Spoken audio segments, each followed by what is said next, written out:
meu nome é LG Modesto Braga, eu sou aluna da disciplina Mecânica dos Solos Não Saturados, com o professor Manuel Porfírio, e esse é o trabalho final, onde eu vou falar do comportamento dos solos colapsíveis frente à infiltração. Então, para compreender o comportamento dos solos colapsíveis e expansíveis frente à infiltração, há de se considerar que antes que haja infiltração, o solo esteja numa condição não saturada.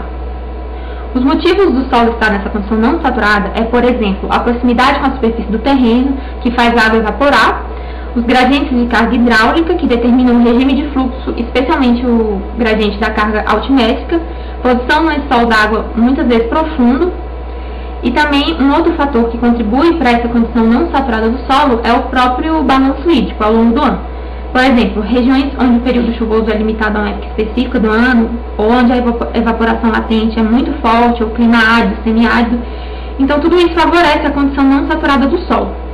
E, ao longo do ano, as variações sazonais da condição atmosférica vão produzindo variações no estado do solo, e à medida que a água infiltra no solo, muda o estado de tensão, total e líquida e sucção matricial.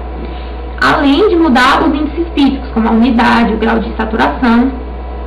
E para compreender melhor, eu vou explicar alguns conceitos. Primeiro, o solo aqui está sendo tratado do ponto de vista da mecânica dos solos.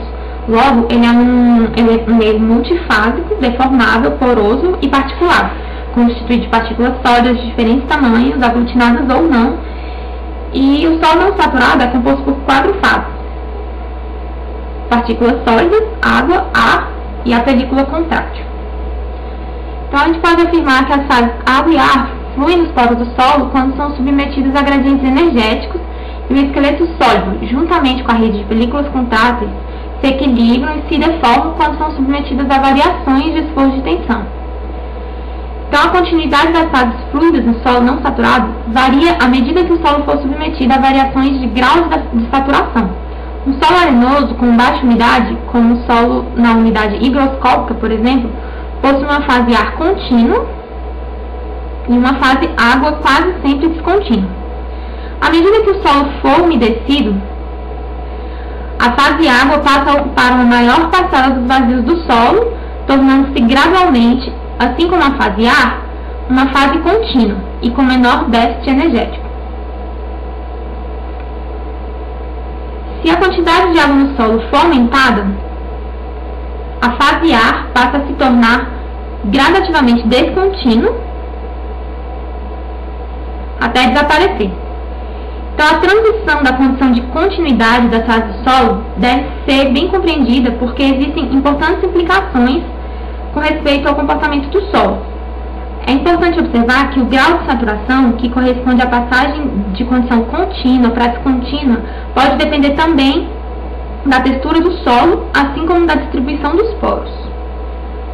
Outra coisa importante é que o comportamento do solo não saturado deve ser interpretado em função de 2 variáveis de estado de tensão independentes, sendo conveniente a separação das tensões totais e da poropressão da água. Então, a gente tem a tensão total líquida e a sucção matricial, sendo que as 2 variáveis de estado de tensão, a tensão total líquida e a sucção matricial, se reduzem a uma variável única, que é a tensão efetiva. Isso conforme o solo tende às condições de completa saturação.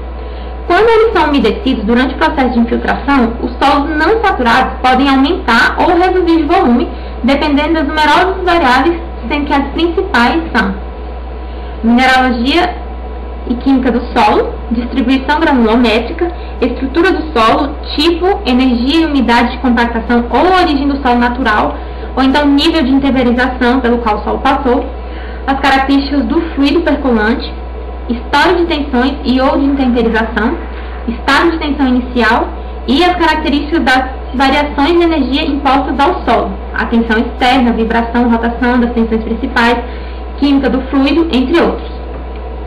Então, de forma geral, as mesmas variáveis e características que determinam a deformabilidade dos solos saturados permanecem sendo fatores importantes para o comportamento dos solos não saturados. Só que as características químico-mineralógicas e estruturais passam a ter um papel determinante no comportamento dos solos não saturados. A gente tem, por exemplo, que as argilas com alta plasticidade podem exibir comportamento expansivo, caso as condições de variação de umidade e sucção sejam adequadas. E também pode sofrer expansão solos cuja estrutura estejam sendo condicionados por energias como tensões geostáticas ou induzidas e sucções, caso essas venham a ser diminuídas. Da mesma forma, os solos argilosos e as areias siltosas com estrutura aberta e baixa densidade frequentemente apresentam colapso estrutural quando o solo é saturado. Então, os solos colapsíveis são geralmente compostos de minerais estáveis em presença de água, como a caulinita, o quartzo, só que é favorecida a condição de colapsividade quando tais minerais ou agregados de minerais são ligados por compostos químicos solúveis, como sais, que são cimentos pouco frequentes nos solos brasileiros. Então, pode acontecer, por exemplo, que para baixos níveis de tensão total líquida, o solo apresente expansão após molhagem, sendo que para altos níveis de tensão, esse mesmo solo apresente colapso. Então, segundo o Camacuã de Carvalho, esses tipos de comportamento é característico de certos solos compactados compostos de misturas de monte morinonita e areia, ou em solos que simplesmente contenha argila ou minerais expansivos. Outra coisa é que essa situação não se repete para todos os solos, para todos os tipos de solo. Por exemplo, a argila porosa colapsível de Brasília não apresenta qualquer expansão, mesmo que para baixos níveis de tensão. O colapso do solo pode ter origem em fatores externos e internos, mas de modo geral depende das características do solo, sendo que as principais são estrutura metaestável, devido às tensões capilares, às forças eletromagnéticas e à presença de um agente cimentante que confere ao solo uma estabilidade provisória ou aparente.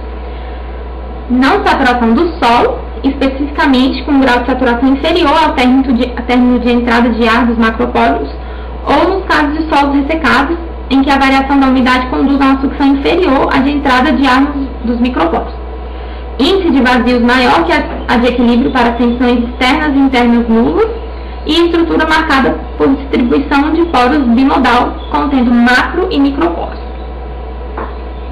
Então, como fatores externos condicionantes do colapso, a gente tem o aumento das tensões induzidas, variação do estado de tensão externo, ao ponto, por exemplo, quando se realiza a escavação de um túnel ou um corte, podendo essa variação se dar por simples rotação do eixo de tensões principais, aplicação de energia vibratória, infiltração de fluidos que podem causar ataque químico das ligações ou simplesmente afetar o balanço de energia com origem química, infiltração de água em solos não saturados.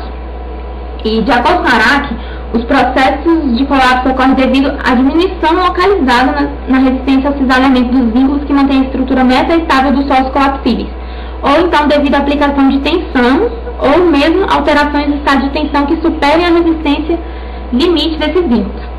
A autora mostrou ainda que um dos métodos existentes na literatura que buscam associar o colapso às propriedades físicas dos solos não saturados é de validade geralmente limitada aos solos que lhes deram origem, sendo que é pouco aplicável aos perfis de solo tropical. É comum, por exemplo, associar solos colapsíveis a altos índices de vazios, só que essa informação é de pouca utilidade, uma vez que os solos notadamente não colapsíveis ou até mesmo expansíveis pode possuir índice de vazio igualmente alto. Outra característica frequentemente associada aos solos colapsíveis é a baixa plasticidade. Deve-se, então, ressaltar que mesmo solos com maior plasticidade podem sofrer colapso, dependendo de outros fatores, tais como a estrutura e a trajetória das tensões.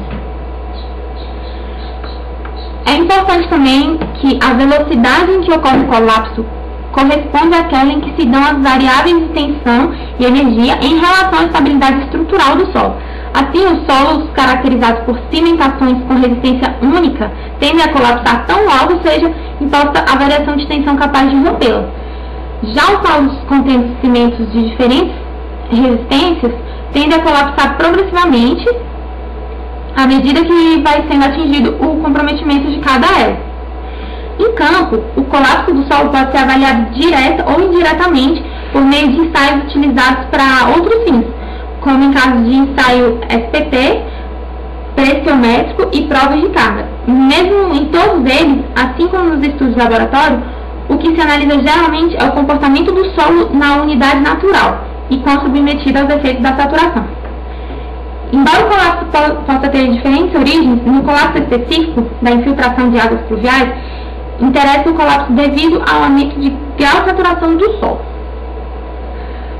Algumas das principais ferramentas de análise e avaliação do potencial de colapsividade são o ensaio oedométrico do tipo duplo e o ensaio oedométrico simples, que são as principais ferramentas de análise e avaliação do potencial de colapsividade, e outras ferramentas complementares de análise o ensaio de sedimentação com e sem o uso de deflocante, o ensaio de degradação, a curva característica do solo e a distribuição de poros. Graças.